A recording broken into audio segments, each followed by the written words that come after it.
Bonjour à tous, c'est Chicon Venner et on est là pour faire une petite revue de presse comme d'habitude. Je ne sais pas si vous avez vu, mais Bart Wever a fait son apparition à la fête de la famille du MR, donc avec Georges-Louis Boucher sur scène, tandis qu'il y avait aussi l'Open VLD, donc les libéraux flamands qui étaient invités, mais l'Open VLD était dans le public, tandis que Bart Wever il a été invité à venir sur scène et faire un discours aux côtés de Georges-Louis Boucher. Mais c'est pas tout, parce que Bart Wever il a aussi fait parler de lui en ce moment parce que il a porté plainte contre un politicien du CDNV parce que ce politicien du CDNV lui a envoyé un mail à propos de Gaza. Le fait qu'un Premier ministre intimide un citoyen ou un responsable politique d'un autre parti avec une triple plainte pénale ne doit pas être sous-estimé.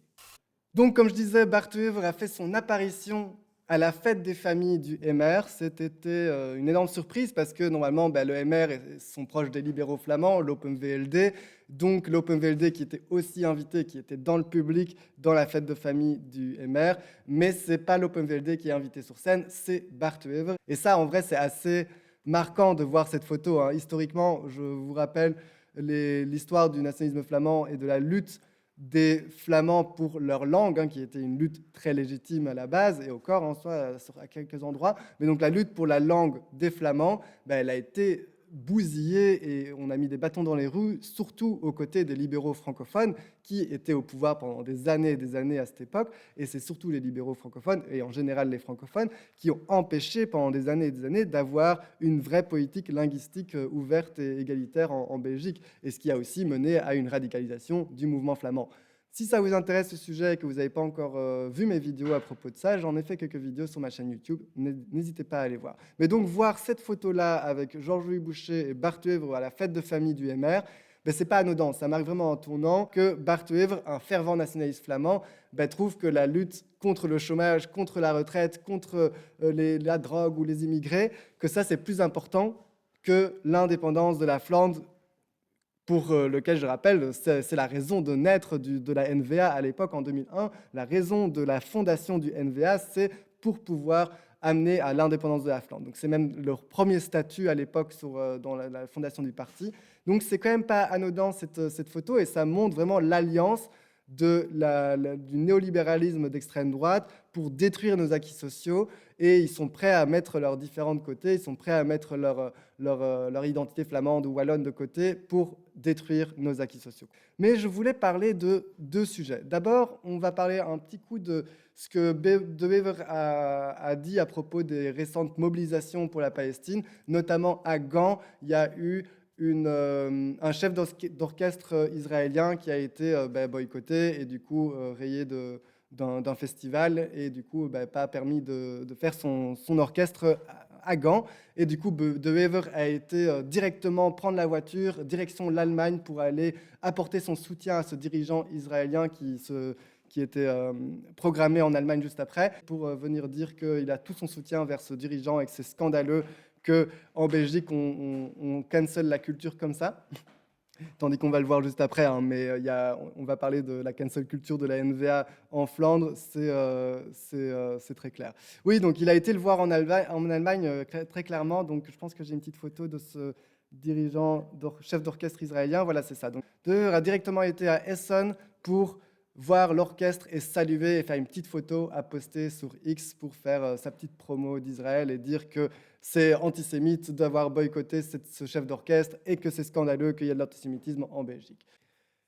Bref, voilà, donc comme ça vous avez un peu l'image de ce qui s'est passé ce week-end, mais on va lire deux articles d'Apache à propos de la plainte contre un politicien dont je parlais au début de mon live. Donc c'est le Premier ministre Bart Wever qui porte plainte contre un politicien du CDNV qui lui avait envoyé des courriels au sujet de Gaza.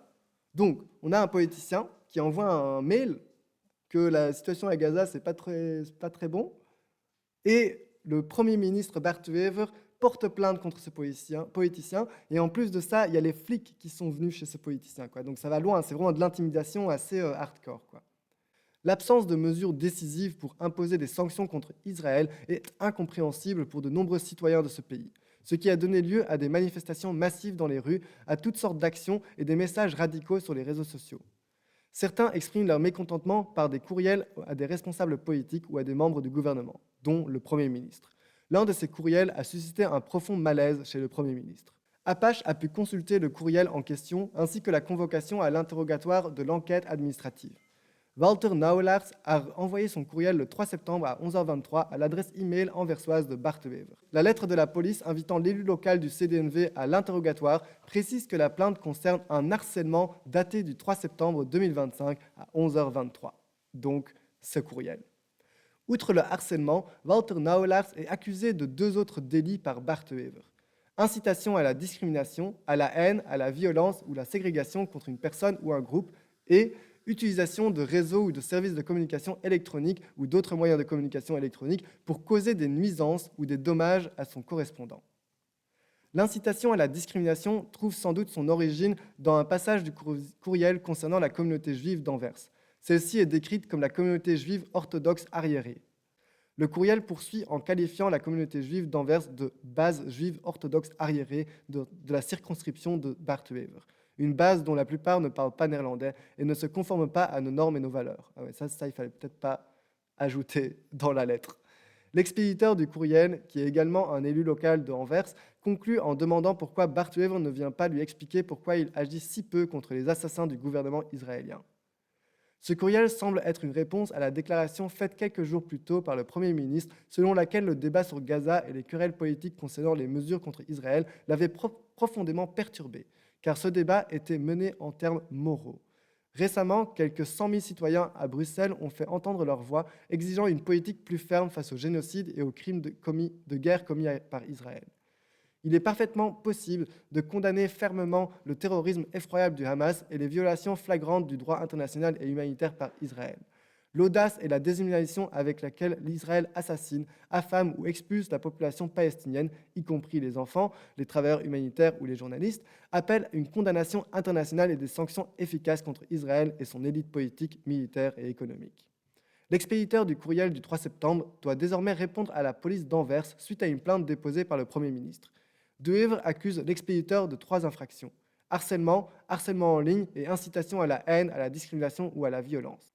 Le Premier ministre accuse l'expéditeur du courriel de 3 infractions différentes, passibles de peine de prison en cas de condamnation. La première accusation concerne le harcèlement. Selon l'article 422A du Code pénal, le harcèlement consiste à troubler gravement la paix d'une personne tout en sachant ou en étant censé savoir qu'un tel comportement pouvait avoir cet effet. Le harceleur est passible d'une peine de prison de 15 jours à 2 ans ou d'une amende. Pour être punissable, les tribunaux exigent que les infractions soient répétitives ou qu'elles constituent un comportement persistant ou récurrent entraînant une atteinte grave à la vie privée ou à la vie privée d'une personne sans justification raisonnable. Le harcèlement basé sur un seul courriel est hors de question. Mais même s'il s'agit de plusieurs courriels provenant du même expéditeur, ça signifie pas nécessairement que Bartwever, en tant que Premier ministre, a subi une atteinte grave à sa vie privée. Il est tout aussi peu plausible que le courriel en question, en tant que moyen de communication électronique, cause des nuisances ou des préjudices au Premier ministre. Il s'agit du deuxième volet de la plainte qui porte sur l'article 145, alinéa 3A, de la loi sur les communications électroniques qui prévoit une peine d'emprisonnement de 15 jours à 2 ans ou une amende. Il est hautement spéculatif, voire dangereux pour la liberté d'expression politique, de considérer le contenu d'un tel courriel comme une nuisance ou un préjudice, d'autant plus qu'il concerne un débat politique actuel et très controversé sur un sujet dans lequel le Premier ministre est explicitement impliqué. De plus, invoquer une disposition pénale vague relative à la nuisance en ligne compromet la liberté d'expression garantie par la Constitution. Et c'est là aussi, en fait, ça ne va jamais arriver à un procès ou une condamnation. Bon, j'espère pas, mais je suis quasi sûr que ça ne va pas amener à une condamnation. Mais ce qu'il faut savoir, c'est qu'en fait, ce n'est pas la condamnation qui est importante.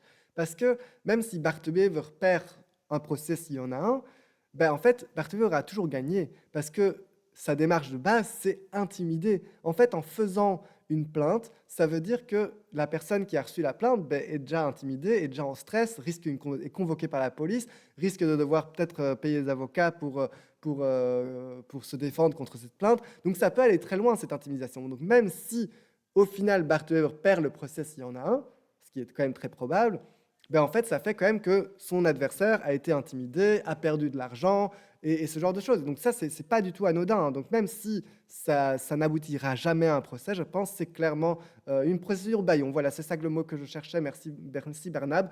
Et c'est une stratégie que Bart de Wever fait depuis des années. Depuis qu'il est maire d'Anvers et depuis qu'il est à la tête de la NVA, il fait ça constamment. Et notamment contre les journalistes d'Apache, donc journal indépendant, qui a enquêté sur les affaires de corruption dans l'immobilier à Anvers, à Gand et à Leuven.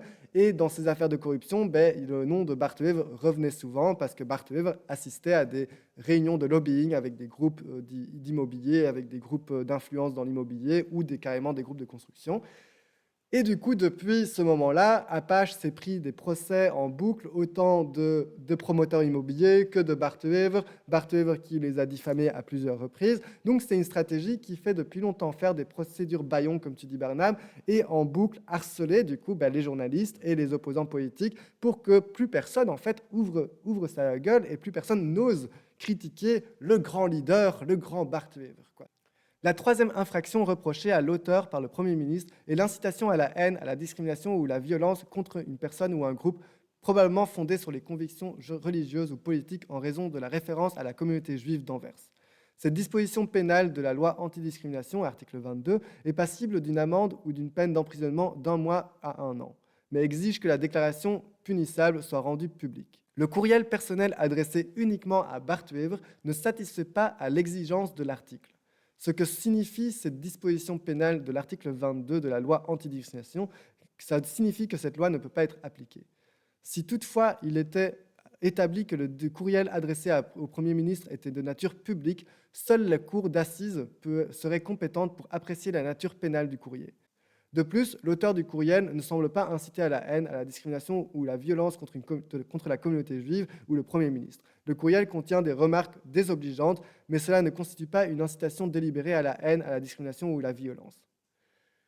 Bon, ce qu'il a dit, ce n'était pas fameux non plus, hein, donc oui, il ne doit pas être condamné pour ça, mais c'est quand même bien de noter que c'est pas ouf de faire des généralités sur la communauté juive d'Anvers comme ça, quoi.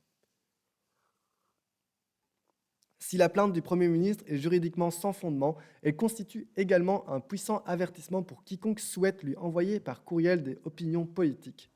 Et des opinions politiques surtout que Bart de Wever juge contestables. Le fait qu'un Premier ministre intimide un citoyen ou un responsable politique d'un autre parti avec une triple plainte pénale ne doit pas être sous-estimé. L'érosion de l'état de droit démocratique, le non-respect des droits de l'homme et des libertés fondamentales et la dérive autoritaire se produisent généralement par petites touches. Le dépôt d'une plainte pénale par un chef d'État ou un Premier ministre sur base de contenu ou d'un ou de plusieurs courriels critiques liés à une question politique urgente est, de ce point de vue, alarmante. Voilà, mais donc, autre sujet à propos de Bart de Wever, parce que c'est pas tout, il y a une autre procédure bâillon qui est en cours, c'est contre Caroline Genet. Caroline Genet, c'est la ministre flamande du bien-être, de la culture, de la lutte contre la pauvreté et de l'égalité des chances. C'est quelqu'un du Vorut, donc les socialistes flamands qui sont au gouvernement avec la NVA en Flandre et au fédéral. Et du coup, Caroline Genet, qu'est-ce qui s'est passé en fait lors d'un festival à Gand, le même festival à Gand qui a exclu le chef d'orchestre israélien. Lors de ce festival, elle a prononcé un discours avec le drapeau palestinien, elle a clairement prononcé un discours pro-palestinien. Et du coup, il y a Georges-Louis Boucher, Mathias Diependahl et Bart de Wever qui demandent la démission de Caroline Genet, qui est ministre flamande du bien-être, de la culture et de la lutte contre la pauvreté. Donc, est-ce que ça va aboutir? Mais si ça aboutit, c'est que la NVA a tout un pouvoir pour destituer un ministre au calme comme ça, parce que juste elle a pris une position qui ne leur plaît pas trop.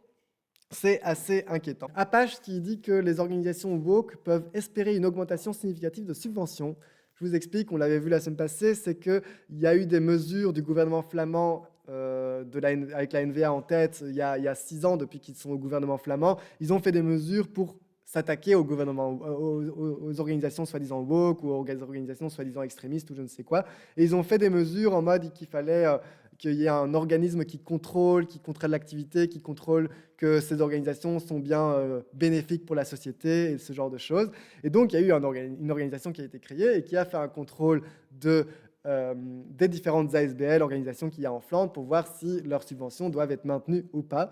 Et l'organisation a statué que la plupart des organisations woke, soi-disant woke, faisaient effectivement un travail pour la société, étaient effectivement utiles pour la société, donc vont garder leurs subventions, voire même augmenter leurs subventions, tandis que les organisations nationalistes flamandes l'organisme qui a contrôlé ces organisations a dit que ils ne sont pas sûrs que ces organisations sont vraiment utiles à la société et ne contribuent pas à la cohésion ou à la communauté. Et du coup, c'est assez marrant qu'une mesure anti-wokiste du gouvernement flamand s'est totalement retournée contre eux et va même aller plus loin en faveur de certaines organisations. Là, je vous parle de potentielles subventions qui pourraient être données à toutes ces orgas. Et en fait, tout dépend de cette personne, Caroline Genet. Caroline Genet, qui est du Vorut, qui est la ministre de la Culture flamande. Et en fait, Caroline Genet s'est déjà prononcée en faveur de respecter ces réglementations, donc de plus subventionner les organisations soi-disant de gauche. Mais en fait, tout dépend de si Caroline Genet reste ministre de la Culture ou pas. Pour les gens qui nous ont rejoints pendant le live, j'ai parlé au début du fait que Caroline Genet risque de devoir démissionner, comme par hasard. Mais donc Caroline Genet est critiquée par autant Bart de Wever, Mathias Diependahl, Maxime Prévost que Georges-Louis Boucher. Pourquoi ? Parce qu'elle a fait un discours pro-palestinien avec un petit drapeau palestinien lors d'un festival à Gand. Et depuis, les droitos veulent qu'elle démissionne de son poste de ministre flamande du bien-être, de la culture et de la lutte contre la pauvreté. Et du coup, Caroline Genet, qui est en faveur de ces subventions et de respecter les recommandations du coup, de cette liste de subventions, elle est en faveur. Donc, est-ce que c'est par hasard que maintenant elle est critiquée et demandée de démissionner parce qu'elle a brandi un drapeau palestinien ? C'est pas la seule, hein. Il y en a au Vorut qui ont déjà plusieurs fois brandi des drapeaux palestiniens. Donc pourquoi est-ce qu'elle est tellement menacée de devoir démissionner ? C'est peut-être en lien avec le fait qu'elle a soutenu les financements des organisations soi-disant wokistes, quoi. De nombreuses organisations du pilier flamand, donc des nationalistes flamands, ont reçu des avis négatifs concernant leurs subventions.